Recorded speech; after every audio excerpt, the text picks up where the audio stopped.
Hello and welcome you all in Study Darbar, the gateway to fulfill your dreams. Hi, this is Abhishek Tiwari and I am here with the next lecture, that is lecture 4 of History of Madhya Pradesh. हम Madhya Pradesh series चल रही है, उसमें हम history of Madhya Pradesh की आज हम बात करेंगे. फाइन, आज ये थोड़ा लेक्चर बड़ा होगा लेकिन हम पूरी की पूरी हिस्ट्री कंप्लीट कर लेंगे जो हमारे नए सिलेबस के अकॉर्डिंग जोड़ा गया है. फाइन, तो हिस्ट्री ऑफ मध्य प्रदेश की जब हम बात करते हैं तो हिस्ट्री हम बेसिकली 4 अलग अलग पार्ट में पढ़ेंगे. सबसे पहले होता है prehistoric period, ancient, medieval and modern period. Under prehistoric period there is stone age and chalcolithic age. फिर स्टोन एज भी जो है उसको 3 पार्ट में तोड़ा जाता है. पैलियोलिथिक पीरियड दैट इज पुरा पाषाण काल, मध्य पाषाण काल that is mesolithic period and नव पाषाण काल that is Neolithic period. Fine, इसके बाद आता है चाकोलिथिक पीरियड जिसे आप कहते हो ताम्रपाषाण काल. तो आपको सबको पता है कि मध्य प्रदेश के इतिहास और पुरातात्विक अतीत का उद्भव प्रागैतिहासिक काल that is prehistoric age से माना जाता है. मध्य प्रदेश भारत में मानव सभ्यता और संस्कृति के विकास का प्रारंभिक केंद्र था. गेटिंग. अब पुरापाषाण काल दैट इज पैलियोलिथिक एज की अगर हम बात करें, पैलियोलिथिक एज की अगर बात करें तो पुरापाषाण काल में मध्य प्रदेश दक्षिण भारत व उत्तर भारत के तत्कालीन हथियारों, औजारों और विभिन्न उद्योगों का संगम स्थल रहा है. गेटिंग. अगर हम बात करते हैं नर्मदा घाटी पाषाण कालीन मानव सभ्यता के विकास की मुख्य भूमि रही है. फाइन, नर्मदा घाटी से ही सर्वाधिक पाषाण कालीन स्थल और उपकरण प्राप्त हुए हैं. यहाँ हस्त निर्मित और एवं प्राकृतिक वस्तुओं को औजार या हथियार के रूप में प्रयोग किया गया है. इतना आपको समझ में आया. इसके बाद इस काल के प्रमुख औजारों में बिना हत्थे वाली कुल्हाड़ी जिसको आप हस्त कुठार भी कहते हो, खुरचन तथा मुष्ट आदि सम्मिलित थे. किन किन जगहों पे थे तो जगहों के नाम आपको देखना है. तो देवरी, सकुचाई, नाला बुधाना, केन घाटी, बरखस, संग्रामपुर और दमोह जिलों में ये मिलता था.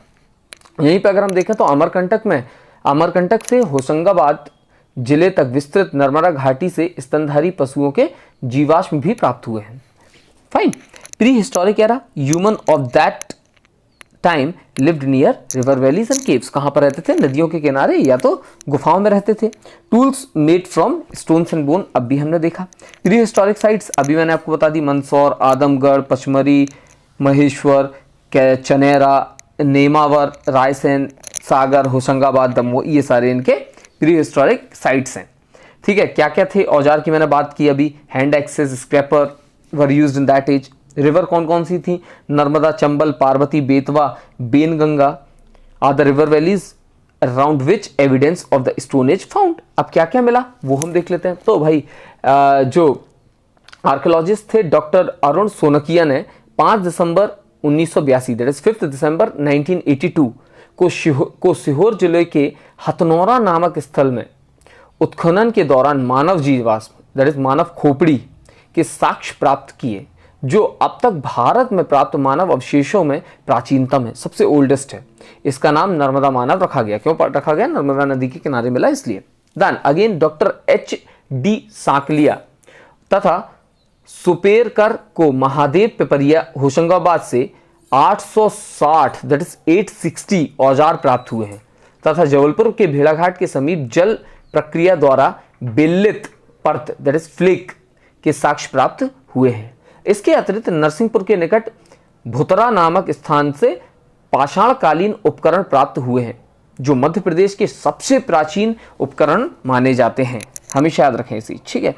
Now area of this region की अगर बात करें तो ईस्ट निमाड़, शहडोल, मंदसौर, होशंगाबाद, रीवा, सीहोर, उज्जैन, मंडला, छतरपुर एंड छिंदवाड़ा.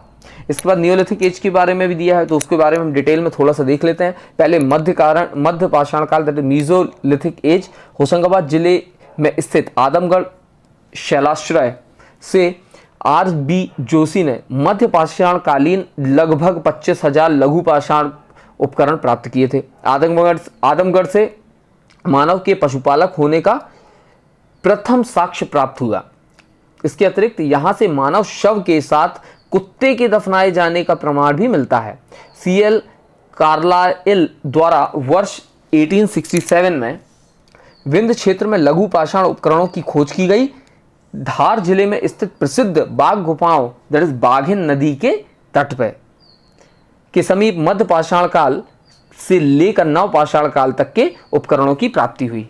मतलब कहाँ से कहाँ तक, मीजोलिथिक से नियोलिथिक पीरियड। अब नियोलिथिक पीरियड की जब हम बात करते हैं तो भोपाल में स्थित मनुआ भान टेकरी, नेवरी गुफा तथा श्यामला पहाड़ी, श्यामला हिल जहाँ पे अपने सीएम, हमारे यहाँ के सीएम का घर है, श्यामला पहाड़ी के शिलाश्रयों से अनेक खांचेदार क्रोड तथा लघु पाषाण उपकरण प्राप्त हुए हैं।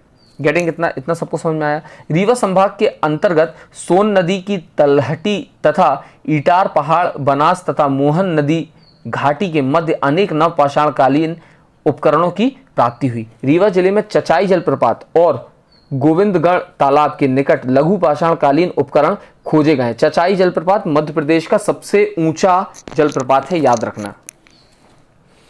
दमोह जिले के दक्षिण पूर्व में स्थित सिंग्रामपुर घाटी से वर्ष 1866 में नवपाषाण कालीन अवशेषों की प्राप्ति हुई है। गेटिंग बेटा। इसके बाद हम देखते हैं चाकोलिथिक पीरियड। चाकोलिथिक पीरियड मतलब ताम्रपाषाण काल। तो भैया मध्य प्रदेश में ताम्रपाषाण काल के अवशेष मालवा क्षेत्र के नावदा टोली, नागदा, कायथा, आवरा, एरण तथा बेसनगर आदि स्थानों से प्राप्त हुए हैं। यहाँ पे क्या मिला है, तो इन स्थानों पर उत्खनन में मृद भांड, धातु निर्मित बर्तन एवं उपकरण आदि प्राप्त हुए हैं। 1869 में जबलपुर से एक कुल्हाड़ी तांबा एवं टिन से निर्मित के साक्ष्य प्राप्त हुए हैं, जबकि वर्ष 1970 में डोंगरिया, दैट इज बालाघाट में है, के समीप ग्रामीणों को 424 तांबे के उपकरण एवं 102 चांदी के आभूषण प्राप्त हुए हैं। Getting, this age is contemporary to Mohenjodaro civilisation. ये कब के समकालीन है, Mohenjodaro civilisation, Chanhudaro civilisation on the banks of Narmada, Betwa and Chambal, but also at Jabalpur and भेड़ाघाट। प्लेसेस जो इसमें एक्सवेट हुई, अब भी मैंने बताया, कायथा, एरण, नावदा टोली, आवरा, दांगवाला, बेसनगर। और जो महेश्वर और नावदा टोली जो था, ये किसने डिस्कवर किया था, डॉक्टर कैलाश सांखल्या।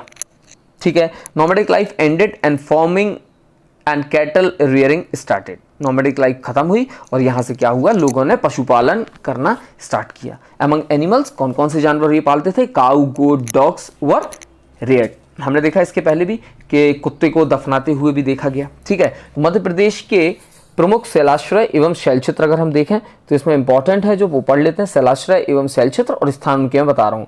लिखी छाज शैलाश्रय कहाँ पर है, करसा मुरैना में। लिखी दंत शैलक्षेत्र चंदेरी अशोकनगर में है। दाता शैलक्षेत्र बिजावर छतरपुर में है।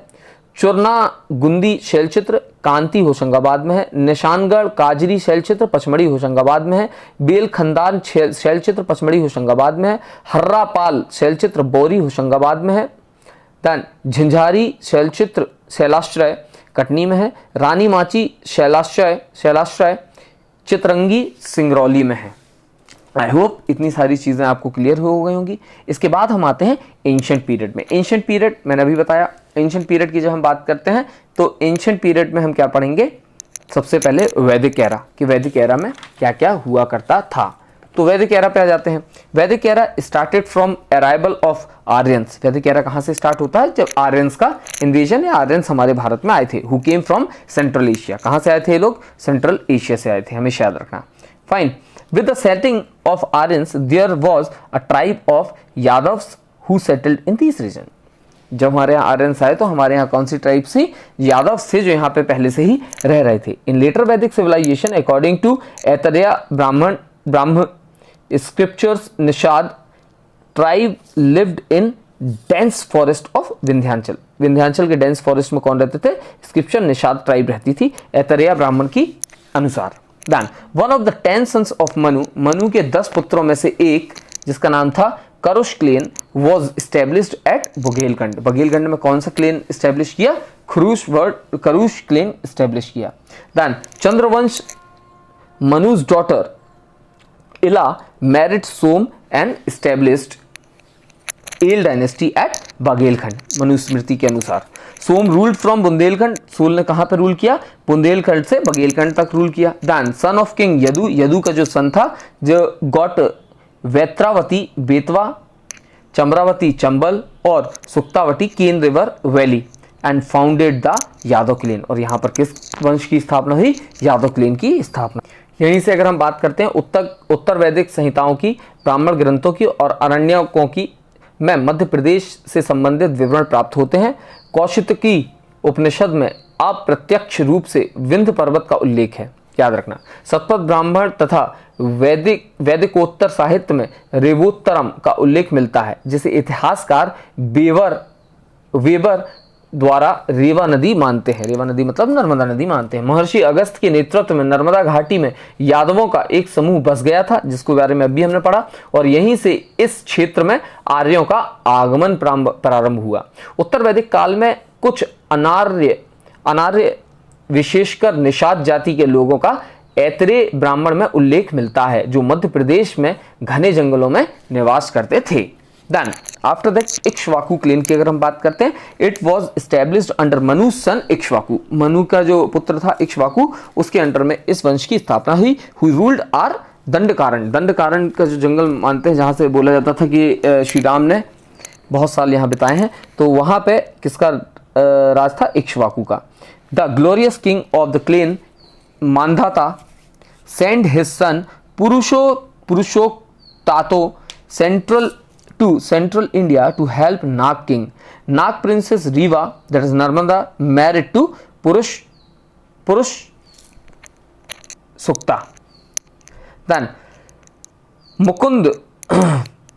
Muchukund of this clan established Mandhata city, that is Omkareshwar, between Riksh and Paripat mountain on the banks of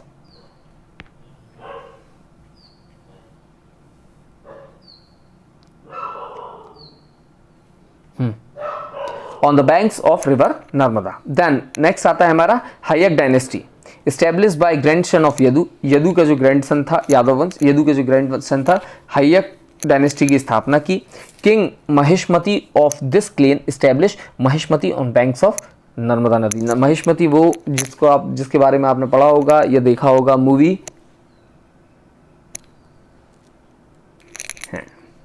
क्या नाम था उसका? I am not getting the name of the movie, south Indian movie Maheshmati Samrajyam, लेकिन उसमें गंगा नदी दिखाई है, गंगा नदी या गोदावरी वॉटेवर कोई नदी दिखाई है, तो वो ये महेशमती से डिफरेंट है, लेकिन हम मान के चलते हैं कि यही महेशमती थी। Fine. This dynasty established janapada, that is block of Tundikar, that is Damoh, Tripuri, Dashmaran Vidisha, Anup Nagar, that is Nimar and Avanti. Jadwaj ruled Malwa region and made Avanti as capital. Vidarbha king Bhimrath's daughter Damayanti was married to King Nal of this dynasty, who founded Nalpur, that is Shivpuri. Shivpuri का पूरा नाम नलपुर था, अभी हमने पिछले video में मैंने आपको बताया था, फर्स्ट वीडियो, और इसको नरवर भी कहते थे। नालदा मयंती monuments of Shivpuri. Now we will talk about the epic period. Now epic period means पौराणिक कालखंड। पौराणिक कथाओं के अनुसार करकोट नागवंशी शासक नर्मदा के किनारे काठी के शासक थे, और इन्होंने अपनी पुत्री नर्मदा का विवाह इक्ष्वाकु वंश के राजा पुरुकुत्स के साथ किया। अब भी हमने पढ़ा, पुरुकुत्स ने रेवा नदी का नाम परिवर्तित कर नर्मदा कर दिया। इसी वंश के मुचकुंद ने विंध्य तथा सतपुड़ा पर्वत श्रेणी के बीच मांधाता नगरी, जैसे अभी हमने देखा, खंडवा की स्थापना की। कालांतर में यदुवंश के हय्यक नामक शाखा के राजा महेशमती ने मादांता नगरी पर अधिकार कर इसका नाम महेशमती रख दिया। हय्यक वंश के कार्तवीर्य अर्जुन, तथा सहस्त्रार्जुन जिसे कहते हैं, महाप्रतापी राजा था। इसने कारकोट के युद्ध में अनूप देश निमाड़ को पराजित किया। अर्जुन के पश्चात जयध्वज, तालजंद व वितिहोत्र ने शासन किया। उस समय तुंडी के, दैट इज दमोह, त्रिपुरी, तेबर, दर्शान, विदिशा, अनूप, निमाड़ और अवंती, उज्जैन आदि जनपद थे। रामायण काल में मध्य प्रदेश के अंतर्गत महाकांतर तथा दंडकारण्य स्थित थे।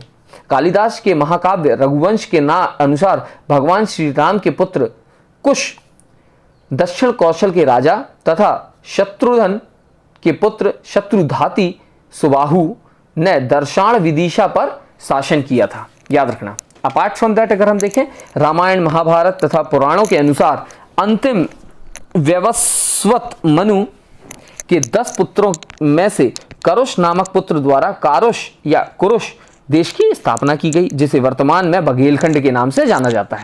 इंपॉर्टेंट है, याद रखना।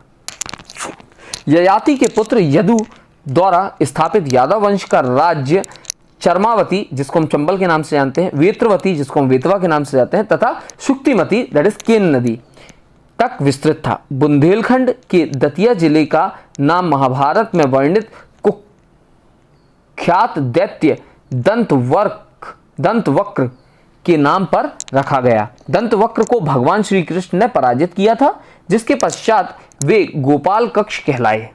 इसी आधार पर ग्वालियर की पहाड़ियों को गोपालगिरी कहा जाता है। इसमें एक इंपॉर्टेंट पॉइंट और है, लवकुश का जन्म आप सबको पता होगा वाल्मीकि आश्रम में हुआ था, इसलिए उसके पास में एक नदी थी Tons river. Fine, Tons river मतलब तमसा नदी वहीं पे थी। इसके बाद नेक्स्ट हमारा आता है Mahajanapada period. Mahajanapada period in 1600 BC according to Buddhist literature, जिसका नाम था अंगुतर निकाय, एंड जैन टेक्स्ट जिसका नाम था भगवती सूत्र, गेव अकाउंट्स ऑफ 16 महाजनपद। महाजनपद के ऊपर मैंने एक वीडियो अलग से बनाया हुआ है, लेकिन ये हम जो पढ़ रहे हैं मध्य प्रदेश के परिप्रेक्ष्य पढ़ रहे हैं, वो मैंने सारे महाजनपद के ऊपर बताया था। गेटिंग, मैंने आपको बता दिया।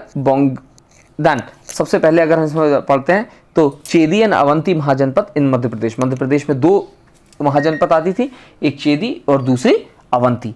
चेदी की कैपिटल क्या थी बेटा?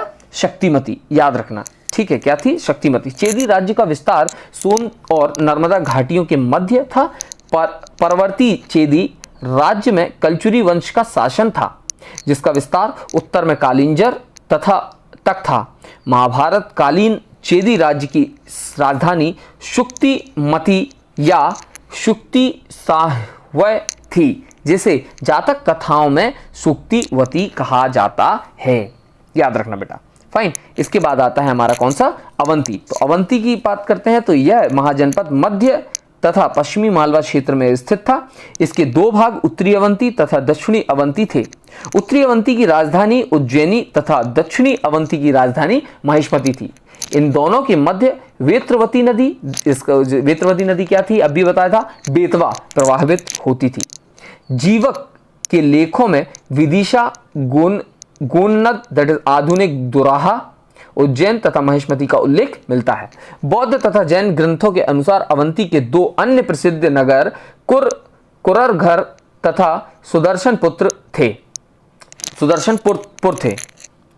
अवंती बौद्ध धर्म का भी सुप्रसिद्ध केंद्र था। इसका बौद्धकालीन नाम अच्युतगामी अथवा अच्युतगामिनी था। आई होप आपको ये सारी चीजें समझ में आई होंगी। इसके बाद हमारा नेक्स्ट पॉइंट या नेक्स्ट टॉपिक स्टार्ट होता है मौर्यंस। मैंने बताया था पहले, तो यहाँ पर आता है मौर्यन डायनेस्टी। मौर्यन डायनेस्टी में आप सबको पता है चाणक्य ने चंद्रगुप्त मौर्य को अडॉप्ट किया, उसे मिलिट्री एजुकेशन दी तक्षशिला में, और फाइनली जो चंद्रगुप्त मौर्य था उसने हमारे भारत देश को ग्रीकों से अलग किया, ग्रीकों से छुटकारा मिला, और साथ ही साथ रूलर जो था धनानंद, उससे छुटकारा प्राप्त किया। आफ्टर दैट जब इन्होंने नंद डायनेस्टी खत्म की तो खुद को एक टाइटल दिया जिसका नाम था देवनाम प्रिय। ठीक है, it was during Ashoka third Buddhist council happened in Pataliputra presided by Mogaliputra Tissa. Apart from that विशाल मौर्य साम्राज्य के अंतर्गत मध्य प्रदेश भी सम्मिलित था। रुद्र दामन ने जूनागढ़ अभिलेख के अनुसार गुजरात सौराष्ट्र में चंद्रगुप्त का गवर्नर प्रांतपति पुरुगुप्त शासन करता था। चंद्रगुप्त के राज्य में सौराष्ट्र, मालवा व अवंती भी शामिल थे। 3वीं शताब्दी ईसा पूर्व में बिंदुसार के शासनकाल में अशोक 11 वर्ष तक अवंती का प्रांतपाल था। उसने उज्जैनी को अपनी राजधानी बनाया था। मध्य प्रदेश के गुर्जरा एवं रूपनाथ लघु शिलालेख से अशोक के शासन की जानकारी मिलती है। गुर्जरा लघु शिलालेख में अशोक का नाम अशोक देवनाम प्रिय दर्शन उल्लेखित है। महावंश के प्रमाण के अनुसार विदिशा या बेसनगर में अशोक की भेंट एक शक वंश के व्यवसायी की पुत्री देवी दैट इज कुमार देवी से हुई, जिससे उसने विवाह कर लिया। गुप्त काल तक सांची का नाम काकनादवाट था। याद रखना, गुप्त काल तक सांची का नाम काकनादवाट था। यहां से अशोक का संघ भेद अभिलेख मिला है, जिसमें उसने संघ भेद को रोकने के लिए राजाज्ञा प्रदान की थी। याद रखना, राजा की आज्ञा प्रदान की। Now there are certain rock edicts ठीक है, मेजर रॉक एडिक्ट्स, या हम बात करते हैं फेमस स्तूपास जो मौर्यकालीन के समय पे थे। अपार्ट फ्रॉम दैट एक और पॉइंट मैं बता दूं, अवंती जो था वो कंसीडर किया जाता था centre of making cotton cloth. Cotton cloth बनाने के लिए सबसे प्रमुख जो महाजनपद केंद्र था वो अवंती था। ठीक है, अब हम मौर्यकालीन स्मारक की बात कर लेते हैं। सांची का स्तूप, सबसे पहले स्तूप ऑफ सांची। सम्राट अशोक ने 3री शताब्दी ईसा पूर्व में सांची के बौद्ध स्तूप का निर्माण करवाया था, जो मूल रूप से ईंटों से निर्मित था। 1818 ईस्वी में जनरल टेलर ने सांची स्तूप की खोज की थी। अंडरलाइन इंपॉर्टेंट है, लिखते जाएं आप साथ ही साथ। मैं इसकी सॉफ्ट कॉपी या इसकी मैं पीडीएफ आपको टेलीग्राम में शेयर कर दूंगा। नीचे डिस्क्रिप्शन बॉक्स में मैंने टेलीग्राम की लिंक दी है, आप सब उससे मुझसे जुड़ सकते हैं। फाइन, जनरल टेलर ने क्या किया था, सांची स्तूप की खोज की थी। देन आता है तुमेन का स्तूप। तुमेन जिला गुना में है, विदिशा तथा मथुरा को जोड़ने वाले व्यापारिक मार्ग पर स्थित है। यहां पर 3 मौर्यकालीन बौद्ध स्तूप स्थापित किए गए थे। उज्जैन का बौद्ध महास्तूप सम्राट अशोक द्वारा अपनी पत्नी कुमार देवी के लिए उज्जैन में एक विशाल स्तूप का निर्माण करवाया गया था, जिसके अवशेष वैश्य टेकरी दैट इज कानीपुरा नामक टीले के रूप में विद्यमान है। कसरावत के स्तूप दैट इज कसरावत जिला खरगोन में स्थित इतवर्डी नामक टीले के उत्खनन से 11 मौर्यकालीन स्तूप प्राप्त हुए हैं। देन आता है देवर कोठार के स्तूप। देवर कोठार जिला रीवा में मौर्यकालीन बौद्ध स्तूप प्राप्त हुए हैं। पनगुड़ारिया का स्तूप, पनगुड़ारिया दैट इज सीहोर से भी मौर्यकालीन प्रदक्षिणा पथ युक्त स्तूप प्राप्त हुआ है, याद रखना। अपार्ट फ्रॉम दैट अगर हम देखते हैं, Panguraria Sehore, Rupnath of Jabalpur Sehore tehsil, Gurjara Datia, Saromaro Shahdol are some major rock edicts. Edicts were in Pali language and Brahmi script, याद रखना। इसके बाद हम देखते हैं तो नेक्स्ट आता है हमारा post modern period. So we'll come to know about post modern period. Madhya Pradesh के परिप्रेक्ष्य में हम पढ़ रहे हैं। सुंग डायनेस्टी सबसे पहली डायनेस्टी है। मौर्य वंश के पतन के पश्चात मध्य प्रदेश में विस्तृत भूभाग पर सुंग वंश का अधिकार रहा था। कालिदास द्वारा रचित मालवी काग्निमित्रम के अनुसार युवराज अग्निमित्र अपने पिता पुष्यमित्र सुंग के प्रतिनिधि के रूप में विदिशा में शासन करता था। गेटिंग लास्ट मौर्यन रूलर जिसका नाम था Brihadatta was killed by Mauryan commander in chief Pushyamitra सुंग। ठीक है, their capital was Vidisha, was established by his son Agnimitra. अभी मैंने आपको बताया।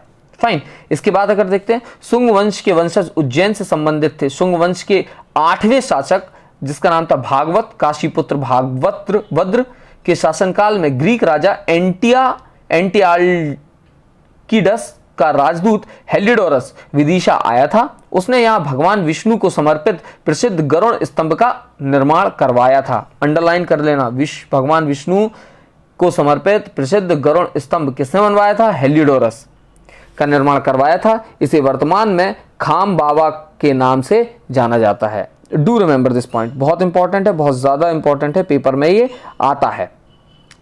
नाउ विंध्य क्षेत्र के प्रमुख नगर सतना में 14 किलोमीटर दूर स्थित उचेहरा के भरहुत बौद्ध स्तूप का पुनर्निर्माण भी शुंग काल में करवाया गया था। अशोक द्वारा निर्मित कराए गए सांची के स्तूप में चहार दीवारी और प्रवेश द्वार शुंग काल में निर्मित कराए गए थे। Do remember these thing. ठीक है, नेम्स ऑफ अशोक की अगर हम बात करें तो इनके नाम अलग अलग जगहों पे मिलते हैं, वो हम पढ़ लेते हैं। कहां पर कौन सा नाम मिलता है? गुर्जरा माइनर रॉक एडिक्ट में इनका नाम मिलता है देवनाम प्रिय अशोक राजा। मस्की माइनर रॉक एडिक्ट में मिलता है अशोका। नित्तूर में मिलता है राजा अशोक। उडेगोलम में मिलता है राजा अशोक देवनाम प्रिय। भबरू बैरत रॉक एडिक्ट में मिलता है पियदस्सी राजा मगध। बारावर केव इंस्क्रिप्शन में मिलता है पियदस्सी राजा। केंधार मेजर रॉक्स में मिलता है पियदस्सी। दीपवामसा मेजर रॉक एडिक्ट में मिलता है, इनका नाम क्या? पियदस्सी। रुद्र दमन जूनागढ़ अभिलेख में इनका नाम मिलता है अशोक मौर्य रॉक एडिक्ट। पुराणाज में मिलता है इनका नाम Ashok Vardhan. The coins of Menander, that is Indo-Greek जो रूलर थे, have been found in Balaghat. Then Pushyamitra सुंग was known as destroyer of Buddhism. Underline कर लो, इंपॉर्टेंट है। पुष्यमित्र सुंग को कहा जाता था डिस्ट्रॉयर और बुद्धिज्म को समाप्त करने वाला इंसान। Basement of Sanchi stupa, that is boundary of Bharhut stupa and torana of Bharhut stupa were build by him. Do remember these things, fine. इसके बाद आता है important dynasty, that is Satavahana dynasty. Satavahana dynasty की अगर बात करें तो सतवाहन वंश के शासक शिमुक ने विदिशा के शासक कर्ण को पराजित कर अपना आधिपत्य स्थापित किया। शिमुक के प्रपौत्र शातकर्णी प्रथम ने पश्चिमी मालवा तथा अनूप, दैट इज नर्मदा घाटी तक अधिकार कर दिया था। गौतमी पुत्र शातकर्णी की माता गौतमी बलश्री के पूना तथा नासिक के शिलालेखों में अनूप, दैट इज निमाड़, अकार पूर्वी मालवा तथा अवंती पश्चिमी मालवा पर विजय प्राप्ति का उल्लेख है। गौतमी पुत्र शातकर्णी का उल्लेख सांची स्तूप के दक्षिण तोरण द्वार के शिलालेख में भी किया गया है। सातवाहन शासकों में राजा श्रीसात के नामांकित सिक्के उज्जैन, देवास, होशंगाबाद, जमुनिया, जबलपुर में तेवर, भेड़ाघाट, त्रिपुरी तथा वशिष्ठ पुत्र पुलुमावी के सिक्के भिलसा एवं देवास से प्राप्त हुए हैं। अंतिम सातवाहन शासक यज्ञश्री शातकर्णी जो कब से कब तक थे, 165 ईस्वी से 193, 165 ईस्वी टू 193 ईस्वी के सिक्के बेसनगर, तेवर और देवास से प्राप्त हुए हैं। त्रिपुरी से सतवाहन वंश के शासकों द्वारा जारी सीसे के सिक्के प्राप्त हुए हैं। आई होप आपको ये सारी चीजें क्लियर हुई होंगी अबाउट सतवाहन डायनेस्टी। ठीक है, अपार्ट फ्रॉम दैट अगर हम बात करते हैं पूरी की पूरी चीजें, हाँ, everything we have discussed about Satavahana dynasty. Then the next we will talk about the Sakshatrap dynasty या शकवंश की बात हम करें तो यहां पे हम देखते हैं बेसिकली क्या, फॉर नॉर्थ एंड पंजाब, अगर इन दो एरिया की अगर बात करें तो यहां पर सबसे पहले आता है coming from western part of China and established their rule in Mathura, Ujjain and Punjab. तीसरा आता है in Jain literature Nahapana's name has been found as Narvahana. किसका? नहापान का नाम हमें नरवाहन के नाम से मिलता है जैन टेक्स्ट या जैन लिटरेचर के अनुसार। In Periplus of Erythraean sea as Nambanus and Ujjain as Ujjaini. ठीक है, इनके नाम अलग अलग मिलते हैं। नेक्स्ट आता है करदामक डायनेस्टी ऑफ उज्जैन। उज्जैन का कौन सी dynasty? Kardamaka dynasty. It was established by Yashomati and his son Chastana ruled over Ujjain. Ujjain में ये बनाया, ये डायनेस्टी किसके द्वारा एस्टेब्लिश की गई थी? यशोमती और उसके सन चस्तान द्वारा। Famous ruler of this dynasty was Rudradaman was a Sanskrit scholar. इनके जो फेमस रूलर था जिसका नाम था रुद्रदमन, जो एक संस्कृत का स्कॉलर था। He has relevant Sudarshan lake acknowledgement from Girnar pillar inscription.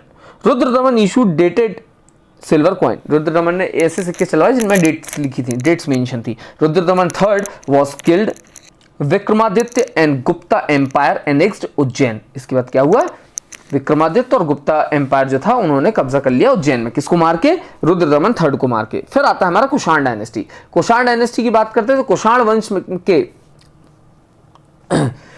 वंश के महान शासक कनिष्क 78 to 101 ईस्वी ने उज्जैन के पश्चिमी क्षत्रपों शकों को युद्ध में पराजित किया था तथा मालवा का कुछ भाग शकों से छीन लिया था। शहडोल से प्राप्त कुषाण शासकों के 757 सिक्कों में 324 सिक्के कनिष्क प्रथम के थे। याद रखना, कुषाण शासक विम कड़फिशेस का एक सिक्का विदिशा से प्राप्त हुआ है। कनिष्क के सिक्के झाझापुरी, शहडोल तथा हरदा से प्राप्त हुए हैं। वासुदेव प्रथम का तांबे का एक सिक्का जबलपुर तेवर से प्राप्त हुआ है, परंतु वासुदेव प्रथम के उत्तराधिकारी का मध्य प्रदेश में शासन का प्रमाण नहीं मिलता। कुषाणकालीन अभिलेखों में कनिष्क का सांची अभिलेख तथा जबलपुर के भेड़ाघाट से प्राप्त 2 मूर्ति लेख प्राप्त हैं। इसके बाद आता है हमारा नागवंश। नागवंश मतलब नाग डायनेस्टी। कुषाणों के पतन के पश्चात नागवंश के शासकों का उत्कर्ष हुआ। नागवंश की स्थापना विदिशा में हुई थी। यहां से नागवंश की शाखाएं पद्मावती दैट इज ग्वालियर तथा मथुरा में स्थापित हुई। बेसनगर से नाग शासकों के तांबे के सिक्के तथा पद्मावती से नाग शासक गणपति एवं भीम के सिक्के भी प्राप्त हुए। उसके बाद आता है बोधी डायनेस्टी। बोधी डायनेस्टी और या फिर बोधी डायनेस्टी के बाद मगहा डायनेस्टी। तो बोधी और मगहा डायनेस्टी को मैं साथ में ही बता दे रहा हूं। दूसरी तीसरी शताब्दी में जबलपुर के त्रिपुरी में बोधी शासकों का शासन था।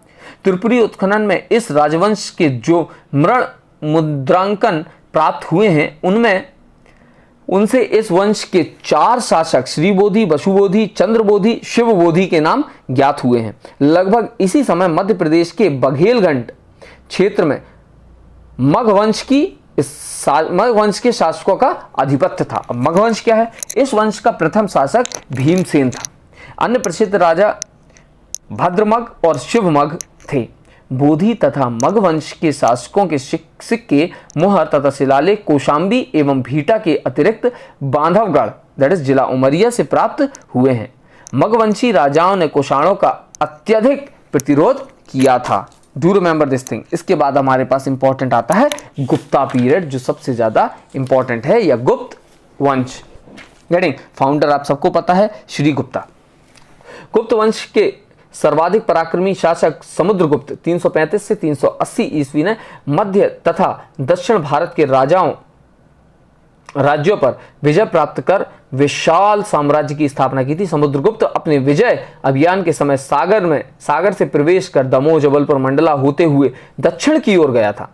इस अभियान के दौरान उसने विदिशा के शक सामंत श्रीधर वर्मन पर आक्रमण कर उसे पराजित किया था। इस विजय की स्मृति में उसने सागर जिले के एरण में एक स्मारक का निर्माण किया। समुद्रगुप्त के इलाहाबाद स्तंभ से समुद्रगुप्त द्वारा पराजित अनेक जनजातियों में खरपरिक तथा सनकानिक का उल्लेख है। माना जाता है कि खरपरिक दमोह जिले के बटियागढ़ में पाए गए 2 शिलालेखों में उल्लेखित खरपरिकों के पूर्वज थे। परिव्राजक नृपहस्तिन के नाम के ताम्र फलक पर उत्कीर्ण लेखों में ऐसे 18 वन राज्यों का उल्लेख है जिन्हें समुद्रगुप्त ने पराजित किया था। उनमें एक ढावाल भी थी। ढावाल क्या है? ढावाल की राजधानी त्रिपुरी थी, जो जबलपुर के आसपास का क्षेत्र है। आपको पता है त्रिपुरी। सम्राट चंद्रगुप्त को अपने मंत्रियों और सामंतों के साथ मालवा में एक लंबी अवधि के लिए रुकना पड़ा था। इस तथ्य की पुष्टि विदिशा के निकट उदयगिरी के भीरसेन शाब के गुफा अभिलेख से होती है। इस गुफा अभिलेख में कहा गया है कि वह शाब यहां पूर्वी मालवा आया। उसके साथ स्वयं राजा चंद्रगुप्त भी थे, जो संपूर्ण विश्व पर विजय पाने के अभिलाषी थे। कौन? चंद्रगुप्त। याद रखना। वीरसेन शाब चंद्रगुप्त द्वितीय का मंत्री तथा युद्ध व शांति विभाग का अधिकारी था। इसके अतिरिक्त सैन्य अधिकारी आम्रकार दव के सांची अभिलेख व चंद्रगुप्त के सामंत सनकानिक महाराज के उदयगिरी शिलालेख भी इस क्षेत्र में गुप्तों के आधिपत्य की पुष्टि करते हैं। चंद्रगुप्त द्वितीय को श्रेष्ठम नगर उज्जैन और श्रेष्ठ नगर पाटलिपुत्र का स्वामी कहा गया है। गुप्तकालीन काय नामक सिक्के विदिशा तथा साकौर से प्राप्त हुए हैं। दमोह जिले की हटा तहसील के ग्राम साकौर, रौंद तथा कुंडलपुर में विद्यमान गुप्त स्थापत्य शैली के विखंडित मंदिरों से यहां पर गुप्त राजाओं के आधिपत्य की पुष्टि होती है। साकौर में उत्खनन में 24 स्वर्ण मुद्राएं प्राप्त हुई हैं, जिस पर 3 गुप्त राजाओं के नाम अंकित हैं। इनमें से 8 सिक्के समुद्रगुप्त के, 15 सिक्के चंद्रगुप्त के तथा 1 स्कंदगुप्त का था।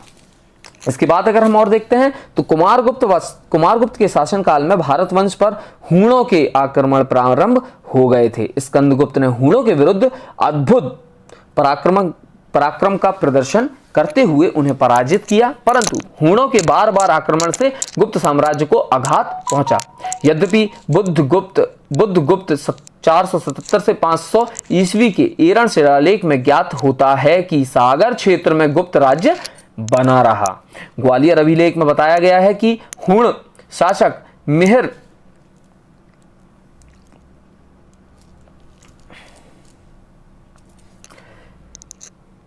ग्वालियर अभिलेख में बताया गया है कि हूण शासक मेहर कुल ने मंदसौर जिले में एक सूर्य मंदिर बनवाया था, किंतु मेहर कुल की सफलता स्थायी नहीं रही। उसने मालवा के यशोधर्मा और मगध के नरसिंह गुप्त बालादित्य ने 530 ईस्वी के आसपास परास्त कर दिया था। इसके बाद मेहर कुल का राज्य कश्मीर, गंधार और सिंधु नदी के पश्चिम के कुछ भागों तक सीमित रह गया। मध्य प्रदेश के उत्तरी क्षेत्र में गुप्त शासकों से संबंधित अनेक पुरातात्विक साक्ष्य प्राप्त हुए हैं। जबलपुर जिले में तिगवा का विष्णु मंदिर, बघेलखंड के नागौद में भूमरा का शिव मंदिर, अजयगढ़ का नचना कोठार स्थित पार्वती मंदिर, सांची का बौद्ध मंदिर, नागौद के खोह ग्राम में शिव मंदिर गुप्तकालीन मंदिर हैं। गुप्तकालीन चित्रकला के साक्ष्य बाघ गुफाओं में प्राप्त होते हैं। बाघ गुफाओं के चित्रों की तुलना अजंता गुफा के चित्रों से भी की जाती है। बहुत ज़्यादा इंपॉर्टेंट है। मध्य प्रदेश गुप्तकालीन अभिलेख की अगर हम बात करते हैं तो प्रमुख कुछ अभिलेखों के बारे में हम बात करेंगे और उसके महत्वपूर्ण तथ्य के बारे में मैं बताऊंगा। सबसे पहले आता है मंदसौर अभिलेख। गुप्त सम्राट कुमारगुप्त द्वितीय के शासनकाल का मंदसौर दशपुर पुराना नाम अभिलेख प्राप्त हुआ, जो पश्चिमी मालवा में स्थित है। इन्होंने दशपुर में एक सूर्य मंदिर का निर्माण करवाया था। यह अभिलेख साहित्यिक संस्कृत भाषा में उत्कीर्ण करवाया गया था, जिससे तत्कालीन सामाजिक, धार्मिक तथा सांस्कृतिक अवस्था पर पर्याप्त प्रभाव पड़ता है। इसके बाद देखते हैं उदयगिरी शिलालेख। रायसेन जिले में स्थित इस अभिलेख में शंकर नामक व्यक्ति द्वारा इस स्थान पर पार्श्वनाथ की मूर्ति स्थापित किए जाने का उल्लेख है। सांची अभिलेख। सांची से प्राप्त इस अभिलेख में हरि स्वामिनी द्वारा काकनाद बोट में स्थित यहाँ के आर्य संघ को धन का दान दिए जाने का उल्लेख किया गया है। तुमेन अभिलेख। गुना जिले में स्थित इस अभिलेख में राजा कुमारगुप्त को शरदकालीन सूर्य की भांति बताया गया है। एरण अभिलेख। यह अभिलेख सागर जिले में स्थित है। गुप्त काल में इसका नाम स्वभोगनगर था। एरण अभिलेख हुणों की उपस्थिति को दर्शाता है। So this was all about Gupta वंश या गुप्ता डायनेस्टी। आई होप आपको ये सारी चीजें क्लियर हुई होंगी। इसके बाद हम आते हैं परिव्रजक डायनेस्टी। ठीक है, तो हम पढ़ते हैं परिव्राजक डायनेस्टी या और साथ ही साथ उच्चकल्प डायनेस्टी, दोनों के बारे में मैं साथ में बताता हूं। सबसे पहले हम देखते हैं परिव्राजक। बघेलखंड खो ग्राम में 482 से 483 से 482 टू 483 के ताम्रपत्र में परिव्राजक महाराजाओं का उल्लेख मिलता है। यहाँ के शासक परिव्राजक महाराजा कहलाते थे, क्योंकि ये शाही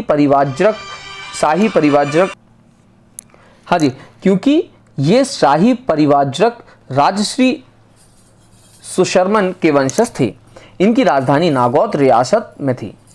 खो के ताम्रपत्र में महाराज हस्ती का उल्लेख मिलता है, जो गुप्त नृप राज भुक्तों लिखा होने से बुद्ध पुत्र का सामंत प्रतीत होता है। बैतूल में मिले एक लेख में इस वंश की वंशावली दी गई है। परिव्राजक नरेश हस्ती 475 से 517 ईस्वी तक तथा उसके पुत्र संक्षोभ 1518 से 1528 ईस्वी के 6 ताम्रपत्र मिले हैं। संक्षोभ का शासन ढाबाल दैट इज वर्तमान जबलपुर और उसमें उसके आसपास 18 गढ़ों पर था। परिव्राजक राज्य में लगा हुआ उच्चकल्प शासकों का राज्य भी था, जिसकी राजधानी उच्चकल्प दैट इज उचेहरा सतना थी। उचेहरा में 14 किलोमीटर दूर भूमरा में स्थित एक शिला स्तंभ इन दोनों राज्यों की सीमा थी। इस राजवंश में से संबंधित 7 ताम्रपत्रों में ओधदेव, कुमारदेव, जयनाथ और सर्वनाथ नामक नरेशों का उल्लेख मिलता है। भूमरा शिलालेख के अनुसार सर्वनाथ महाराजा हस्ती परिव्राजक शासक का समकालीन था। उच्चकल्प शासक जयनाथ के अभिलेखों से उसके पूर्व शासक ओधदेव, कुमारदेव, जय स्वामिन एवं व्याघ्र राज का पता चलता है। आई होप आपको ये दोनों पर समझ में आ गए होंगे, परिव्राजक डायनेस्टी और उच्चकल्प डायनेस्टी। इसके बाद आता है पांडु वंश या पांड्या किंगडम। पांडु वंश की बात करें, they ruled over Amarkantak region, इन्होंने अमरकंटक रीजन में राज किया था। इसका पहला राजा था जयवल और लास्ट रूलर था भारतवल। इसके बाद आते हैं शैल डायनेस्टी। शैल डायनेस्टी में अगर हम करें तो रूल्ड ओवर महाकौशल रीजन में इन्होंने राज किया था। इसका पहला रूलर जो था शिव हरण था और लास्ट रूलर जो था Jayavardhan. Radhauli copper plate inscription यहाँ की मिली गई थी। कौन सी? रधौली कॉपर प्लेट इंस्क्रिप्शन, हमेशा याद रखना। इसके बाद आता है Rashtrakutas at end of 7th century. हाँ जी, तो अगर हम राष्ट्रकूट की बात करें, राष्ट्रकूट मूलतः कलचुरी शासकों के सामंत थे, परंतु बाद में ये बादामी के चालुक्यों के प्रति समर्पित हो गए। बैतूल जिले के त्योहार खेड़ प्रशस्ति से 4 राष्ट्रकूटों नरेशों दैट इज दुर्गराज, गोविंदराज, स्वामिक राज और नन्नराज के नाम ज्ञात होते हैं। इन राजाओं ने बैतूल क्षेत्र पर आधिपत्य स्थापित किया था। यह प्रशस्ति अचलपुर दैट इज इलिचपुर में 553 से 631 ईस्वी में जारी की गई थी। इसमें त्योहारखेड़ और घुईखेट ग्रामों का भूमिदान किया गया था। द्वितीय प्रशस्ति 709 से 710 ईस्वी की है। इसमें नन्नराज के लिए युद्धशूर नाम का प्रयोग किया गया है। इन प्रशस्तियों की मोहर में गरुड़ की आकृति अंकित है। बादामी के चालुक्य वंशीय पुलकेशिन द्वितीय ने दुर्गराज को चालुक्य राज्य का प्रधान राष्ट्रकूट दैट इज राज्यपाल नियुक्त किया था। नन्नराज ने वंश के चिन्ह के रूप में गरुड़ का चयन किया था। लगभग इसी समय दक्षिण में मान्यखेत के राष्ट्रकूटों का गौरवपूर्ण काल दंती दुर्ग की अधीनता में आरंभ हुआ। दंती दुर्ग 713-33 ईस्वी में सिंहासन पर बैठा तथा चालुक्य शासक को अपना उत्तराधिकारी बनाया। दंती दुर्ग ने 8वीं शताब्दी के मध्य मालवा तथा पूर्वी मध्य प्रदेश पर अधिकार प्राप्त कर लिया। दंती दुर्ग के पश्चात कृष्ण प्रथम गद्दी पर बैठा। प्राचीन मध्य प्रदेश का मराठी भाग उसके अधिकार में आ गया था। कृष्ण प्रथम के पश्चात गोविंद द्वितीय गद्दी पर बैठा। गोविंद द्वितीय के बाद ध्रुव गद्दी पर बैठा। उसने उज्जैन के प्रतिहार शासक वत्सराज को झांसी के निकट परास्त किया था। ध्रुव के पश्चात उसका पुत्र गोविंद द्वितीय सत्तासीन हुआ। मध्य प्रदेश में उसके अनेक दान पत्र प्राप्त हुए हैं। भोपाल और झांसी के मध्य बुंदेलखंड में उसका संघर्ष प्रतिहार शासक नागभट्ट द्वितीय से हुआ। उसके पश्चात अमोघवर्ष या शर्व नामक विद्वान गद्दी पर बैठा। अमोघवर्ष ने मान्यखेत नगर बसाया। उसने स्वयं कविराज मार्ग नामक ग्रंथ लिखा। किसने लिखा था? याद रखना, अमोघवर्ष ने क्या लिखा था? कविराज मार्ग नामक ग्रंथ लिखा। जबलपुर जिले के कारी तलाई से कलचुरी संवत का खंडित शिलालेख प्राप्त हुआ है जिसमें अमोघवर्ष का उल्लेख है। अमोघवर्ष के उपरांत उसका पुत्र कृष्ण द्वितीय राजा बना। उसने त्रिपुरी के कलचुरी राजा कौकल देव की पुत्री से विवाह किया था। कृष्ण द्वितीय का संघर्ष कन्नौज के प्रतिहार राजा मेहर भोज से हुआ। इसके पश्चात गोविंद चतुर्थ राजा बना जिसे उसके चाचा अमोघवर्ष द्वितीय ने गद्दी से हटा दिया था। अमोघवर्ष तृतीय का विवाह त्रिपुरी के कलचुरी नरेश युवराज की पुत्री कुंदका देवी से हुआ था। कृष्ण तृतीय ने संभवतः डाहाल प्रदेश पर आक्रमण कर कलचुरी नरेश लक्ष्मण राज तृतीय को पराजित किया था। मध्य प्रदेश के इन अभियानों में राष्ट्रकूट कृष्ण तृतीय और कलचुरी राजाओं के मध्य विवाद के पश्चात दोनों वंशों के मैत्रीपूर्ण संबंध समाप्त हो गए। अमोघ वर्ष तृतीय के पश्चात कृष्ण तृतीय सत्तासीन हुआ। उसने अनेक युद्ध अभियान किया तथा कलचुरी शासक लक्ष्मण राज तृतीय को पराजित किया। कृष्ण तृतीय के पश्चात उसका छोटा भाई खौतिग गद्दी पर बैठा, परंतु इसके शासनकाल में राष्ट्रकूटों की सत्ता का आकर्षण प्रारंभ हो गया। मालवा के परमार राजा सियक ने 971 ईस्वी में राष्ट्रकूटों की राजधानी मान्यखेत पर आक्रमण करके उसे लूट लिया था। खौतिग के पश्चात उसका भतीजा कर्क द्वितीय राजा बना।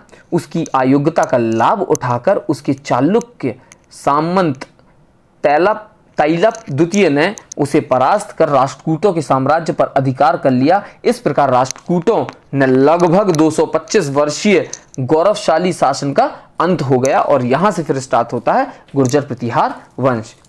फिर हम पढ़ेंगे गुर्जर प्रतिहार वंश क्या है। गेटिंग, तो आता है हमारा गुर्जर प्रतिहार वंश। 8वीं शताब्दी के आरंभ में हरिश्चंद्र द्वारा गुर्जर प्रतिहार वंश की स्थापना की गई,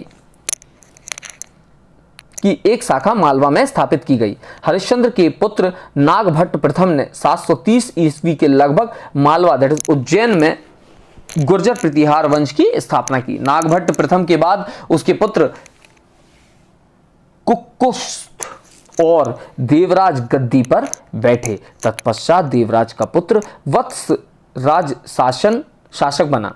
जैन ग्रंथ कोवल यमाला और हरिवंश पुराण के अनुसार वत्सराज 778 ईस्वी में सिंहासन पर बैठा। 778 मतलब 778। वत्सराज के पश्चात उसका पुत्र नागभट्ट द्वितीय प्रतिहार शासक बना। विभिन्न अभिलेखों के अनुसार उसके आंध्र, सैंधव, विदर्भ और कलिंग के नरेशों को पराजित किया। उसके पश्चात नागभट्ट द्वितीय का पुत्र एक और उत्तराधिकारी रामभद्र एक दुर्बल शासक सिद्ध हुआ, परंतु रामभद्र का मित्र मिहिर भोज जो 1836 से 1882 एक शक्तिशाली शासक हुआ। उसने कन्नौज को राजधानी बनाकर आरंभिक वर्षों में मालवा, राजपूताना और मध्य प्रदेश में अपनी स्थिति सुदृढ़ की। मिहिर भोज के शासन काल को गुर्जर प्रतिहार साम्राज्य का स्वर्ण काल माना जाता है। दौलतपुर अभिलेख में मिहिर भोज को प्रभास एवं ग्वालियर अभिलेख में आदि वराह तथा सागर ताल प्रशस्ति में मिहिर भोज आदि उपाधियों से विभूषित किया। मिहिर भोज की कुछ मुद्राओं में भी उसे आदि वराह कहा गया है। मिहिर भोज के ग्वालियर तथा सागर अभिलेखों से स्थानीय प्रशासन तथा व्यापार के विषय में जानकारी मिलती है। मिहिर भोज के पश्चात उसका पुत्र महेंद्रपाल प्रथम लगभग 885 से 910 ईस्वी सिंहासन पर बैठा, जो निर्भय राजा कहलाता है। उसने पूर्व दिशा में अपने राज्य का विस्तार किया। उसका राज्य हिमाचल से लेकर विंध्याचल और पूर्वी समुद्र तट से लेकर पश्चिमी समुद्र तक विस्तृत था। महेंद्रपाल के पश्चात उसका पुत्र भोज द्वितीय, जो कि 2 वर्षों के लिए था, 910 से 912 ईस्वी तक राजा बना, जिसको अपदस्थ कर उसका सौतेला भाई महिपाल शासक बना। महिपाल के समय राष्ट्रकूट राजा इंद्र तृतीय ने 915 से 918 ईस्वी के मध्य आक्रमण कर महिपाल को परास्त किया और कन्नौज को लूटा, परंतु इंद्र तृतीय के वापस लौटने के उपरांत महिपाल ने अपने खोए हुए साम्राज्य के बड़े भाग पर पुनः अधिकार करके अपनी स्थिति को सुदृढ़ कर लिया। महिपाल के समय में लगभग 940 ईस्वी के आसपास राष्ट्रकूटों ने पुनः उत्तरी भाग पर आक्रमण कर कालिंजर और चित्रकूट के दुर्गों पर अधिकार कर लिया। महिपाल के पश्चात उसके पुत्र महेंद्रपाल द्वितीय ने 946 ईस्वी तक शासन किया। उसके बाद के शासक शक्तिहीन सिद्ध हुए। प्रतापगढ़ शिलालेख के अनुसार 946 ईस्वी मालवा तक प्रतिहार साम्राज्य का हिस्सा रहा। देवपाल 1948 के शासन काल में प्रतिहार साम्राज्य खंडित होने लगा। प्रतिहारों की शक्ति का निरंतर पतन होता चला गया। अंततः प्रतिहार साम्राज्य को अनहिलवाड़ा के चालुक्यों, जैजाक भुक्ति के चंदेलों, हडाल के चेदियों, मालवा के परमारों, दक्षिणी राजपूताना के गुहिलों, शाकंभरी के चौहानों और ग्वालियर के कच्छप घातों ने आपस में बांट लिया। आई होप आपको गुर्जर प्रतिहार वंश भी समझ में आ गया होगा। इसके बाद हमारा इंपॉर्टेंट आता है चंदेल वंश। चंदेल वंश की बात करते हैं तो Nannuk is claimed to be the founder of Chandel dynasty. Chandel dynasty का फाउंडर कौन था? नन्नुक था। He claim to establish his dynasty at Mahoba. Mahoba ने इसने अपनी डायनेस्टी को लगाया। In the region Bundelkhand was named as Jejak Bhukti. Jejak Bhukti Bundelkhand को कहा जाता था। Yashovarman won the Kalinjar fort Yashovarman ने जीता था, and won Vishnu temple at Khajuraho, Khajuraho का विष्णु टेम्पल भी इसने जीता। मैक्सिमम बिल्डिंग्स ऑफ खजुराहो 1950 से 1050 वर बिल्ट बाय यशोवर्मन द्वारा मैक्सिमम वहां की बिल्डिंग्स बनाई गई थी। यशोवर्मन सन, जिसका नाम था दंगदेव, स्टैब्लिश्ड कंदरिया महादेव टेम्पल, जो कि अभी यूनेस्को वर्ल्ड हेरिटेज में शामिल है। उसमें कंदरिया महादेव का मंदिर आता है, कहाँ का? खजुराहो का। चित्रागुप्त टेम्पल और विद्यामथ ये बनवाए गए थे किसके द्वारा? यशोवर्मन के सन के द्वारा। वैद्यनाथ टेम्पल, जिन्नत टेम्पल और Parshvanath temple. Dangdev son Gogdev built Chitragupta and Jagdamba temple. Then उसके बाद आता है Vidyadhar protected temple from Mahmud Ghaznavi से विद्याधर ने हमारे जो मंदिर थे उनको बचा के रखा था। And established Kandariya Mahadev temple, और कंदरिया महादेव टेम्पल को फिर से एस्टेब्लिश करवाया। Kirtivarman introduce gold coin, Kirtivarman ने गोल्ड कॉइन इंट्रोड्यूस कराया। एंड बिल्ड कीर्ति सागर, और कीर्ति सागर बनवाया। 6 इंस्क्रिप्शंस लिखे गए थे मंदन वर्मन के द्वारा, found in Khajuraho, Jaigarh that is Panna, Chhatarpur, and 48 coins from his region were found from Rewa से 48 कॉइन्स भी हमको मिले। अपार्ट फ्रॉम दैट अगर हम देखें 6 inscriptions of Paramardideva who was grandson of Madan Varman have been found from Ahad, Simra, Charkhari that is Sidhi and Madanpur. इसके अलावा अगर हम देखते हैं Alha and Udal were brother in law of Parmardev के ब्रदर इन लॉ थे Alha Udal, and warrior who lost their lives in war with Prithviraj Chauhan. इसके बाद चतुर्भुज जो मंदिर है खजुराहो का, उसके बारे में अगर हम थोड़ा सा पढ़ लें।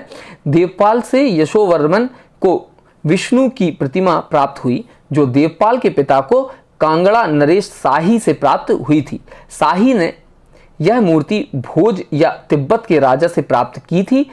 इस प्रतिमा की स्थापना के लिए यशोवर्मन ने खजुराहो में भव्य मंदिर का निर्माण कराया, जो आज चतुर्भुज मंदिर के नाम से प्रसिद्ध है, याद रखना। इसके बाद आता है हमारा next Parmar dynasty. Then about the Parmar dynasty, it was started by Upendra Krishnaraj.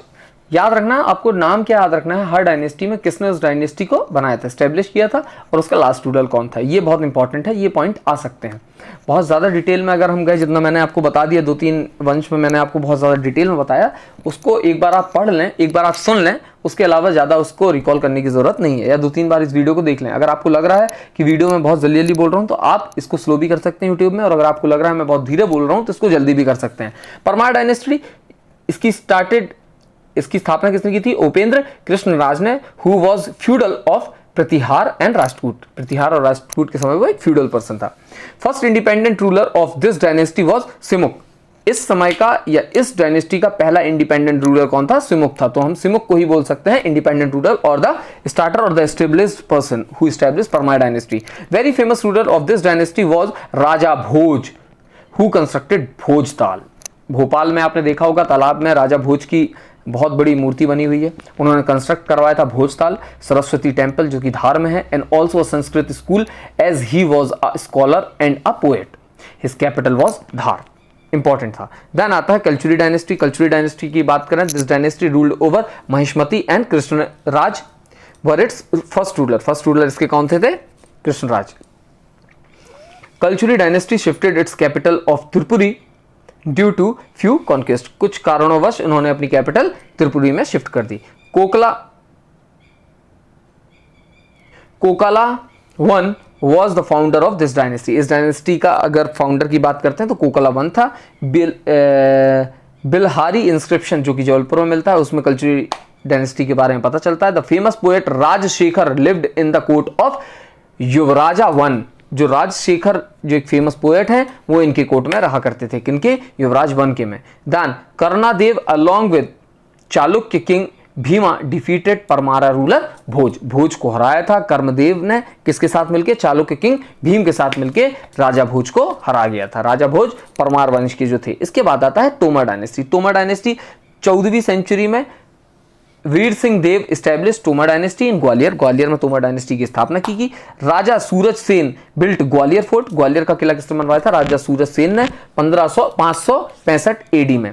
Also known as Gibraltar of east, important है, ग्वालियर फोर्ट को क्या कहा जाता है, जिब्राल्टर ऑफ ईस्ट कहा जाता है, हमेशा याद रखें। नेक्स्ट पॉइंट आता है हमारा, राजा मानसिंह बिल्ट सास बहू टेम्पल एंड गुजारी पैलेस एट ग्वालियर, ग्वालियर में गुजारी टेम्पल और सास बहू टेम्पल राजा मानसिंह ने बनवाया था। राजा मानसिंह का नाम आपको याद होगा कौन है, Mansingh fought war with Bahlol Lodi, Sikandar Lodi and Ibrahim Lodi. जो मानसिंह साहब थे इन्होंने बहलोल लोदी, सिकंदर लोदी और इब्राहिम लोदी के अगेंस्ट भी वॉर्स लड़े थे, के साथ वॉर लड़े हैं। Ibrahim Lodi took over Gwalior after defeating Vikramaditya son of Mansingh. Ibrahim Lodi ने क्या किया था, ग्वालियर पे हक जता लिया था, कब, जब उसने विक्रमादित्य को हराया जो कि सन था मानसिंह का। गोहिल डायनेस्टी, जिसका जीरन इंस्क्रिप्शन में इसका नाम मिलता है, Mandsaur give account of this dynasty. Fine. Kachhap dynasty established in Gwalior and Shivpuri, Gwalior Shivpuri में इसको स्टैब्लिश किया गया था। लास्ट रूलर इसका कौन था of this dynasty was attacked by Mahmud Ghaznavi, Mahmud Ghaznavi द्वारा आखिरी रूलर को इसको हराया गया। देन आता है Bundela dynasty. Rudra Pratap Bundela was the founder of Bundela dynasty. Rudra Pratap Bundela इनके क्या थे, फाउंडर थे। Bundela dynasty was earlier in Kashi UP and were there called Chandravanshi, और वहां पर इनको बुंदेला डायनेस्टी को चंद्रवंशी कहा जाता था। Orchha was made as capital in 1531 में ओरछा को इसकी कैपिटल बना दिया गया। They were the contemporary of Mughals, Mughals के समय के ये लोग हैं, मतलब समकालीन। कौन, बुंदेला डायनेस्टी। वीर सिंह बुंदेला किल्ड अबुल फजल को वीर सिंह बुंदेला ने हराया था on order of Jahangir, Jahangir के कहने पर। देन छत्रसाल सन ऑफ चंपा त्राई फॉट विद औरंगजेब।